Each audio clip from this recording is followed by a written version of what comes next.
Alright. One more story. Yeah, gotcha. Thanks. But if you hear tell me, I'm gonna find you. And when you hear rustling in the bushes outside of your window, you just know that's old Gus Chick. He's coming. We gon' find you. Alright. About time for my last story of the day. Now this is the story of how I met my wife Barbara the bear.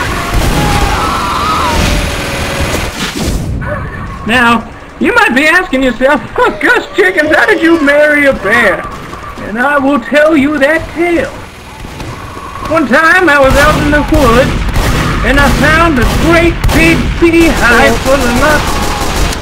Thought to myself, well, I could sell that honey quite good. I might even be able to buy a teaching challenge with that amount of honey.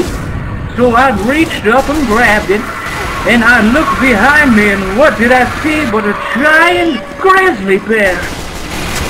It stood 12 to 13 feet tall and had claws like razors. I looked at that bear and I looked at anything I had to fight it with, but I didn't quite know what to do. So I did what any man would do, and I figured that bears liked honey, so maybe I'd try to give it honey.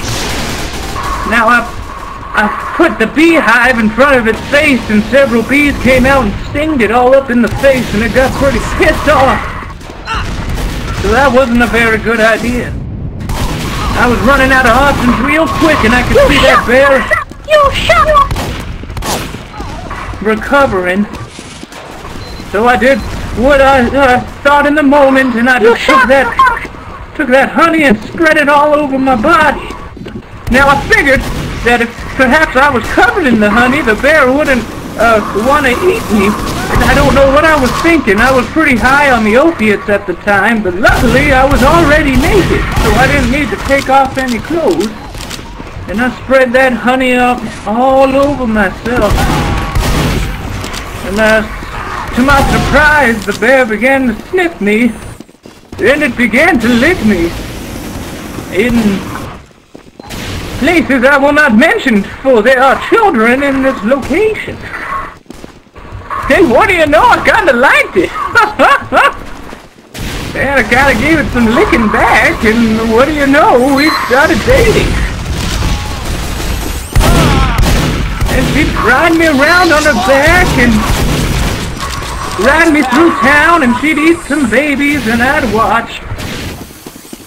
And I'd take her to restaurants and dress her up in scarves and dresses, and I'd watch. And eventually she taught me... How was that bear pussy? Shut up, damn it!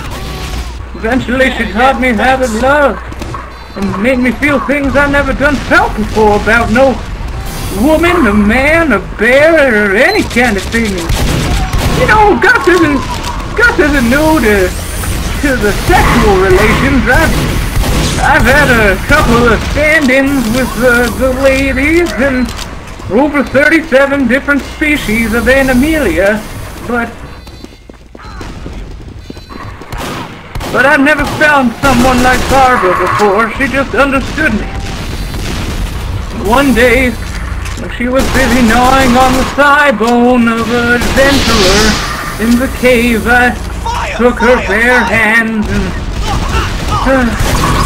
claws and all, I asked her to marry me. And I've been happy ever since. I have 3 kids. 2 of them are bear hybrids, human and bears. One of them is a 300-pound beautiful girl. 300-pound. And her name is Stephanie, and she has a wonderful singing voice. And she sings with anybody who wants to join the family. And that's the story of how I met my bear wife. So romantic. Thank you. That story sucks! Shut up, you sound like the gingerbread man. Fuck you, douchebag! Shut up, damn it! You sound like the gingerbread man who knows how to curse, and I don't like that. Alrighty. Anyway, I'm on my way, ladies and gentlemen. Thanks for hearing my tale. Yeah, thanks. My horse is amazing. Give it a lick.